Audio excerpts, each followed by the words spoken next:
Got all the administrative things accomplished. So, and now we shall jump into the Q's and the A's.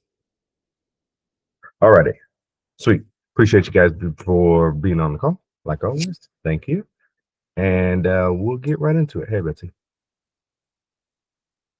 All right. So what's new in the community? What's new in the community? Nothing. Nothing is really new in the community. Community stays the exact same. I did add a resource out there about the soil temperatures, which we'll talk about here at the end. Uh, but I'll probably add that to the classroom just because it seems like it's a pretty nifty tool and it can help everybody out. If not, it's just a reminder for you guys to check your soil temps. So that's that. What's coming? Christmas. If you guys didn't know, that's what's coming. But also, we'll be playing another mini game, and I'll probably end up doing a little gift at the end of that mini game. So be on the lookout. We'll probably drop that. What's today? Thursday? Probably be dropped today, maybe tomorrow, probably today. So if you're looking for a mini game, you're looking for a little prize, go ahead and keep your eyes peeled for that one. We'll get that out there, and you guys can play along. It'll probably be 5 days long, probably. It should be a lot of fun, just like the last mini challenge we had. So we'll see how that kind of goes. Besides that, nothing else really coming up. Probably Soul Wars is going to be pushed off. I think it was Julie was looking forward to trying to play Soul Wars. We're going to push that off into the new year. I think it's just too crowded with the holidays and stuff and trying to squeeze that in. So we might be looking at making some changes to that as well, maybe shortening it up a little bit, but we'll see, and I'll let you guys know what happens with that. So the next thing is, what are we on? We're on day 11 of December, which means that let's take a peek at the leaderboard for the month, right? So everybody wants to know where they rack and stack against each other. So we'll go ahead and take a peek at that. If you guys don't know where it's at, if you go to the top of the classroom, go to the leaderboard tab, you can kind of come down and we'll take a peek at who we have for the 7-day. All right, looks like we got some new players in the top. So it looks like we got Marianne at position number 1. We got Tamara, we got Jim, Julie, Tony, Mohammed, Irtaza, my apologies, Betsy, Jamie, Carla, and Ron. I think that's how you say his name. So we've got those guys for the 7-day. Remember, it's this rolling 7-day, so it's from last Thursday to this Thursday, and that's how these leaderboards kind of roll. We don't have the ability to be able to change that. Maybe we will. We'll see what Sam does for us in the future. But let's take a look at the 30-day. So the 30-day, we're not even halfway done yet. So it's still anybody's game, right? We got Jim, Julie, and Tamara there. KC, Tony, Ertaza pulling in, Marianne, Mary Heather, Tania, and then Mr. Harrington is at the bottom. Again, these numbers change very rapidly, right? So you can see here, if you're pulling in 300 in a week, you can definitely take over some of these. Some of these numbers change, especially if people are dropping down or below. So anybody's game still. If you're trying to play soul games, you got to be in the top 3 at the end of the month. On December, 31 days in December, right? Yep. On December 31st at midnight, I'll take a screenshot, and those people would be the ones that get to play in soul games, and soul games is where you win all the prizes. So that's kind of how we run that here. Wow, that's what the 30-day looks like. All righty. We're going to stop sharing that, and you're going to look at my pretty face again. All right. Now, that's what the weekly kind of looks like. Now let's get into what you guys are really here for, which is the Q&As. So before I get into what we're going to talk about today, which I believe we talked about that stuff last week, this week we're going to be talking about Living Soul Basics. So we're going to give you kind of a basic overview of what that is, and then we're going to talk with Stephanie. She posted a question, and actually you're here, aren't you? Yeah, you are here. So hi, we will actually answer your question about a worm bin. We will also talk about soil temps, because I was talking to somebody in the community, I believe, about soil and temperatures. Last week we talked about worms and temperatures, but we'll talk about soil temperatures and stuff like that and climate change. And then we're talking about Ron, who posted something about sweet potatoes. I'm not really a gardener. I mean, I am a gardener, but my specialty is in soil biology and worms. I tinker with some.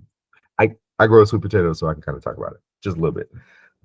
So that's kind of what we're going to go to. But before we go to that, ask you guys, since you guys are already on the call, what questions do you have for me? We'll jump into that before we jump into these. Remember, you're muted, so you got to unmute the button before you can talk. This is the awkward portion where I wait for the unmutes, where I wait for people shaking their heads. Okay, there we go. I'll unmute. Nice. Okay, so I posted it in the discussion board, but I'll ask here. So I got a worm bin probably about a year ago, and truthful, like I feel horrible. I have not been feeding it all that well, so it's not doing well. And what I did is I put my husband built it, so he just built a typical like wooden box with like not chicken wire, but hardware cloth. Sorry? Hardware cloth. Not cloth, but like, so it's metal, so like a screen, so that the worms can, so one of those. So he built 3 layers. I'm only on layer 2, and I put it on a metal cookie sheet just to catch whatever was. So if I look at where the metal sheet meets the wood, it's like it was really wet. So I tried to not put too much wet stuff in there. Now it looks really dry. And I think the wetness brought in some mold, because if I look, I don't know if it's dust or mold that kind of grew there. And I'm afraid to like lift the second bin to see what's going on underneath and just kind of like disturb things. Like I don't know what to do. Okay. So it's looking very dry right now, and there's very little activity. I mean, I haven't moved too much again because I don't want to disturb them, but I wasn't, there were tons of worms in there. So the way I was taught was to like move some soil, put some food, put soil back on top, and then like every week go to a different quarter. Right. Well, I felt bad moving them because they were active in that part of the soil. So I don't know what I did. Anyways, what would you recommend at this point? Yeah. Excuse me. How do we get back to a place where it's decomposing and it's going to be working for you? So good question. I do have an answer. Let me change it. So question number 1 is, or the first thing I'll talk about is the stacking methods. The worms are going to go wherever they want to, right? It's a great idea, but in all actuality, they're going to go wherever there's food and there's moisture, right? So if you think that they're going to move up in layers when you add layers, or down in layers, whatever you want, not going to happen. They're going to go wherever they like it. So the liquid, we'll start from the bottom and go up. The liquid in the bottom. Liquid is bad, like you said, so you got that dried up, which is good. But now the bin is kind of looking too dry. So that's where you have to use some type of misting system. I say misting because misting is the best way to kind of get everything moist in little areas, as opposed to dousing it with water. Usually when we douse with water, we're really heavy-handed, and then it ends up pooling at the bottom, and that's what we don't want. So the first thing I would say is get a do you have a spray pump? Or get one of those, fill it up with water, and then just use that on a regular basis to kind of keep things wet. The goal here is to keep it really wet, but not dripping wet. So you want it really wet, but you don't want any liquid in the bottom. The worms, they love moisture. They need it to be able to breathe, and they also feed on the microorganisms. And if there's a lot of moisture, then there's a lot of food for them to eat. So we're looking really high, like 80% moisture, 70% moisture, like, which is quite a lot. It's more than your wrung out sponge, right? It's literally when you grab the sponge and it starts, like, if you just press a little bit, it starts dripping. That's what you want. So it's really, really wet. And it's kind of one of those things that we have to be careful with, because it can also be too wet. So your pocket feeding, which is what I like to call it, is perfect. That is ideally what you want to do. That is what I teach other people to do, because you want them to finish one feeding before you start feeding in another area. The way you look at like disturbing them, I wouldn't worry too much about them unless you're like taking a trowel and like shoving it in there and like moving. Then you might, You might be chopping up worms, and that might not be so good. But if you're going in there, reaching in, moving things over, it's perfectly fine. There's a lot of worm farmers online that do videos that are messing with them on a daily basis, right? Because they create a lot of videos. So they're in there, they're checking the boxes, and it's perfectly fine. They don't mind it. They probably don't like it a lot because they're like, man, you Jimmy was over here and we were having a good time, and now you moved him over here, and I don't know where Jimmy went, right? But they're gonna be okay. So they'll be perfectly fine if you disturb them on a regular basis. It's not, you're not gonna harm them. They might not reproduce for you as quickly, right? But they're still gonna keep eating. They don't sleep, so you'll be perfectly fine with disturbing them. So that's that. The next thing is your bin inside or outside? It's inside. It's very cold here. I'm in Canada. Okay. Oh, okay. So yeah. Since your bin is inside, that whole moisture and feeding thing is extremely important because you will end up with critters. So at that point, I would kind of caution you and probably stay on a little drier side than a little wet side, because if you get it too wet, then you're going to end up with fungus gnats and some other critters, flies and stuff like that, which you don't want. So I would say. So on that, I did used to have teeny tiny flies that when I opened my bin, like they were crawling all over the place. I was told that that was okay.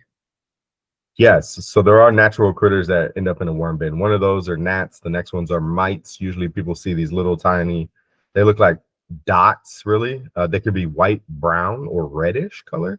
These are all mites, and they're just detritivores. They're part of the decomposition process, just like earwigs, crickets, roaches, which people don't like, but those are all part of kind of a worm bin if you have it outside. Now, if you bring it inside, some of those critters come with you, right? Usually the smaller ones. So yeah, those bugs are perfectly normal and fine to have in a worm bin. If you don't want them in your house, then that's where you need to go to, and that would be drying the material out usually. And what I mean by drying it out is just keep the top dry. So the bottom can be moist, but keep the top dry. A lot of people, they like to put a piece of newspaper on top, just a regular piece of newspaper, and you keep that wet, and that keeps kind of the pests away. You can also use a piece of bubble wrap to put it on top. That'll kind of keep the pests away. But what you're doing with the food is the key thing. You have to bury the food. If the critters have access to the food, then that's where they're gonna start reproducing and everything else. Sweet. I'll give, Tracy had raised her hand, so I'm assuming she has a question on worms. So hey, Tracy, what you got? Hi there. I just had a quick question when you're talking about moisture, because I can see my bin is pretty soggy looking. So just add shredded paper. Is that kind of how you remedy that? Yeah, you can definitely add bedding. So if so, the worms are going to move up in a bin. So the bottom's going to turn into worm castings or mud sometimes if it's too wet. You want to take that stuff out. You want to take that stuff out, and then you want to add more cardboard, paper, carbonaceous material, compost, peat moss, cocoa core, newspaper, shredded paper, anything like that. Then that will kind of soak up all of that liquid. Okay. Yeah, you're welcome. Another way that you could do that is if you have a seed mat. Most of us aren't using seed mats right now. You can place that on top or on bottom. I would say recommend putting it on top, but some people don't have that ability, so you can put it on bottom and just leave it there for a few hours, and it will actually dry your bin out. So it's also a way to keep your bin warm if you need to. Alrighty, going back to Stephanie. I think I touched on all of your questions, maybe. Oh, you're muted. I'm a good lip reader, but I'm not that good. You touched on all the ones that I have asked. I have a slew more that came in, and I want to give other people a chance to ask. So do you want me to come back at the end if there's time? No, let's knock it out now. You're okay. Good. You got the floor. So you mentioned newspaper. Yes. And I know that in the beginning, when I was really good at this, I was giving them food and I was giving them some newspapers or shredded some kind of cardboard stuff. Is that necessary? Like, is that a good mix of food, or do I just use that when things are really wet? No, you can use that at the beginning as bedding for your worms, right? That's usually how worm farmers get started. We have to put some type of material in there, and the carbonaceous material kind of keeps things regulated in the bin, as in it soaks up additional liquid. It makes sure things don't go like too nasty for the worms, because that can be a bad thing too. But they use it as bedding. They also use it as food once it starts breaking down. So you can start your bin off with that. You can add that to your bin regularly. Some worm farmers, all they do is feed cardboard, and that's their input source, right? So they will break it down. They will eat through it. It just depends on the type of material that you have access to and what you really want to use, right? Okay. I put in my worm bins when I'm breeding, I regularly put shredded cardboard in there.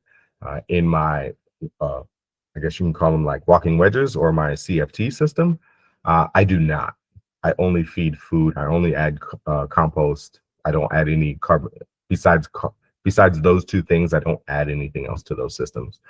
So, okay. I'm also growing microgreens, and I do my best not to have any mold grow on top of the soil, but it happens. Yeah. Is like, would you recommend because it's coco coir, and it's like, once I harvest, there's still a little bit of like the green stuff that I know would be beneficial for them, but should I not add that in because of the mold, or is the mold already kind of like the bacteria that's breaking things down that's good for them? Yeah, so here's the fun fact about worms. They don't eat organic material. They don't have any teeth to bite it. They don't. What they're actually eating is the microorganisms that are breaking down the organic material. They happen to slurp in those things because they turn into a liquid or a mush. So when you're talking about the mold is the type of fungi. So they will happily eat that stuff. If I put a fresh banana and a decomposing banana in the same worm bin, they will go to the decomposing banana first before the fresh banana, because there's more microorganisms on the decomposing one. So they love that stuff. So if you got stuff that's moldy or nasty in the refrigerator and stuff like that, absolutely put that in there. They will love that stuff. All right. I'm sure I'll think of more things. I thought of a few more, but that's it for right now. All right, sweet. Tracy, yeah, you're welcome. Absolutely. That's what these calls are for, answering questions like that. So Tracy still got her hand raised, but I'm assuming that's from the previous one. The next thing we'll go into is, unless she didn't. Tracy, you got another question? No, I'm just having technical difficulties. Okay. I'll figure it out. No worries. That's what I figured. We always can find the button, but then when we're looking for it again, we're like, where to go? All righty. So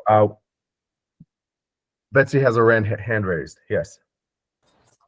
I don't have a question, but I'm super excited. I got a seed catalog.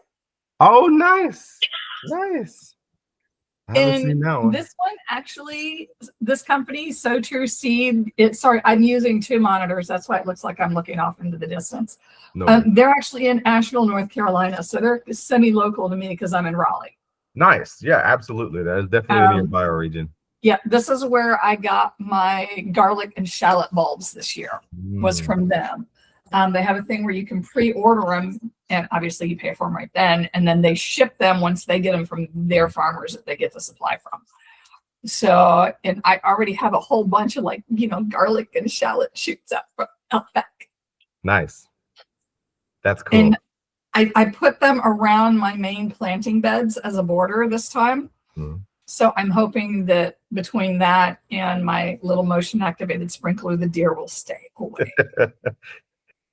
Yes, I hope that is a good defense for you this time. Oh, that sprinkler is the bomb.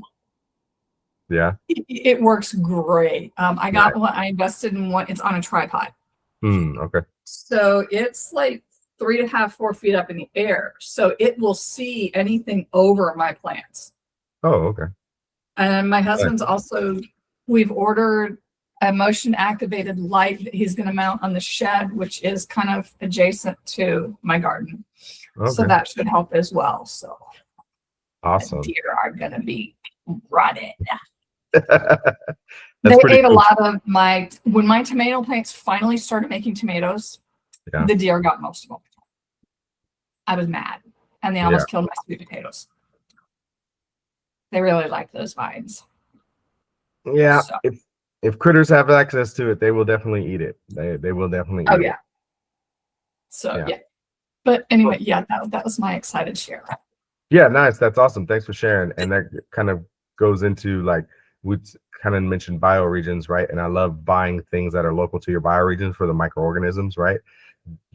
There's nothing like buying local. So if you have a local-ish seed place, like that's amazing. If I order my stuff, it is coming from all over the country. It is not local to me, and it's a crapshoot whether it's going to survive or not out where I'm at. So it's awesome that you have somebody that's really close to you that provides that service. So thanks for sharing. Hopefully you guys have a location next to you or close by that has something like that, because native seeds are awesome. That's great. And plants. All righty. We actually have, sorry. No, you're good. We actually have like a seed library. You know those like little libraries for books that people just like put on their front lawns? Yeah. We have that for seeds here where I live, which is amazing because it's all free. And people, if they've got extra seeds, they pop in there. And if they need seeds, they grab them. It's beautiful. Yeah, that's awesome. Yeah. That is so cool. Yeah. Yeah.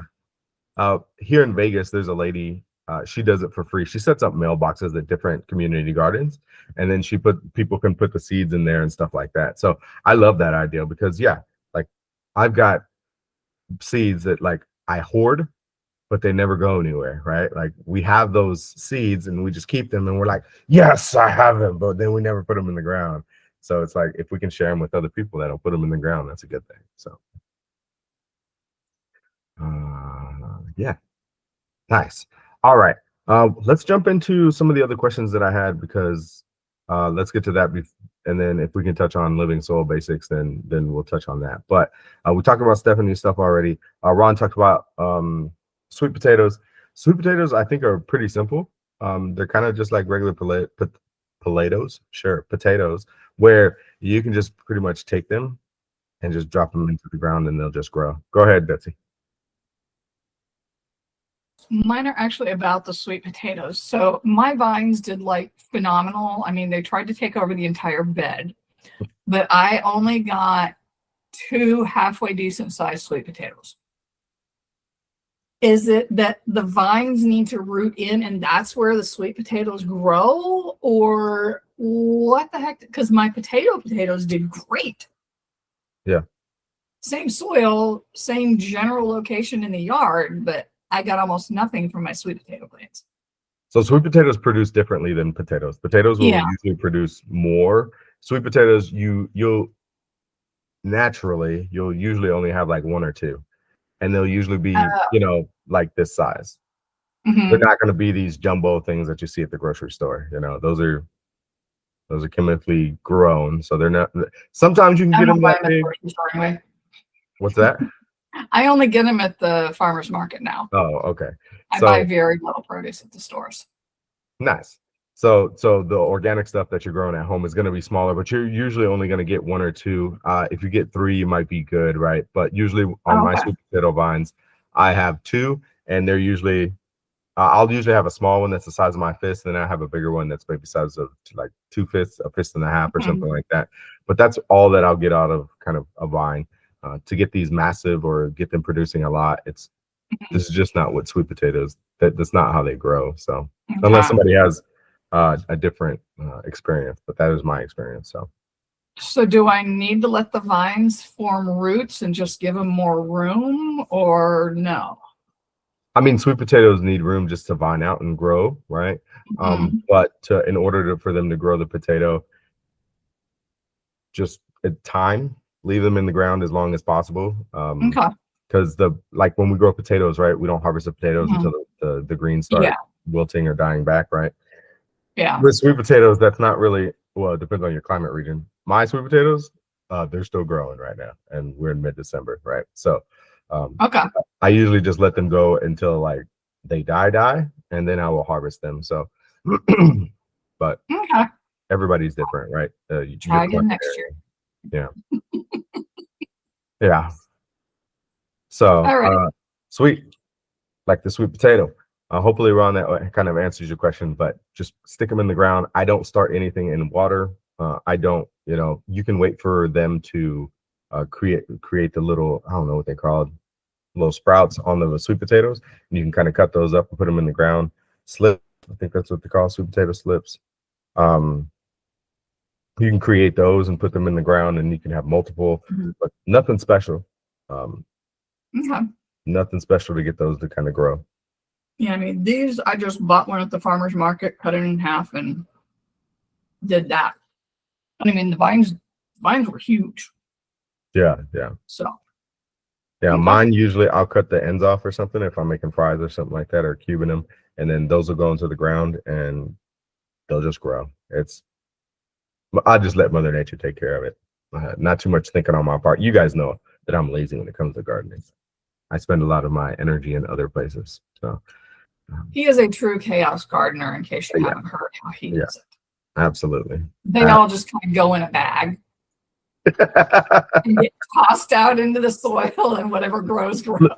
Look, this year they definitely did, because I spilt my entire seed tray. It fell on the floor, so I had to sweep it up. And when I swept it up, it just took the dustpan and I was just like whoosh into the garden. So well, that's what I'm doing for my medicinal garden for the spring. I just, and the ones that needed to sit out over the winter, I just put them in a tray and just kind of just sprinkle them all along, and we'll see what happens in the spring. Yeah, which is perfect. It leads us right into like soil biology, right? Like the more roots you have in the plant, the more roots you have in the soil, the more biology that you're actually feeding. And when you feed more biology, your plant has access to more biology. So when we're talking about living soil and the basics, right? We have all these critters in the soil, and they feed on the things that are in the soil. Sometimes it's minerals, right? Like rocks, sand, silt, and clays, or rocks. And sometimes they feed on organic material, like what is in our compost pile, right? Leaves, lettuce, carrot tops, stems. What else? Whatever else is breaking down that used to be living that is now dead. They're breaking down that stuff. There's also some microorganisms that will actually just get lazy, like my teenage kids, and they'll just feed off of the exudates that are coming off my plant roots, right? The plant is pushing out exudates into the soil, which feeds the biology. And as they're eating this, right, it's a predator-prey model in the soil, where the bacteria is eaten by the protozoas and the flagellates and the amoebas and the testates and arcelias and the rotifers and the nematodes. And once they get eaten and they get expelled, pooped out, that is nutrients for your plants. That is how Mother Nature creates nutrients for your plants, not by inputting NPK into the soil and all this other stuff. It's the biology that's creating the nutrients for your plants. So the more biology you have in the soil, the more roots you have in the soil, right? So if you're a chaos gardener like Betsy, me, Mary, Heather, those kind of folks, and you just have random plants growing all over the place, you've got a lot of biology living in that soil, turning over all of that stuff and making nutrients for your plants. Kind of cool how that system works. Usually I deep dive a little bit deeper into this. Today, that's kind of all I have time for. Unfortunately, these calls are 30 minutes and I have an appointment after this. So I would go a little bit longer. Sometimes I do. Usually I do. But today, that's kind of the living soil basics and how that kind of runs, right? We have to feed the biology. We had somebody in the community, join the community, and they're worried about the NPK. They're organic growers, but they're like, okay, I need to make sure that the nitrogen, phosphorus, and potassium are the way they are for the plant so that they can get what they need. That's feeding the plant, right? That's what traditional agriculture does. It doesn't matter if you're doing it organically or synthetically. When you're feeding the plant, you're feeding the plant. You're making it dependent on you, right? It's kind of like the analogy. Tony had a perfect analogy, which is like when you go to the park and you're feeding the ducks and there's a sign that says, don't feed the ducks. Right. I'm stealing her analogy, and I told her I would steal that because I like it.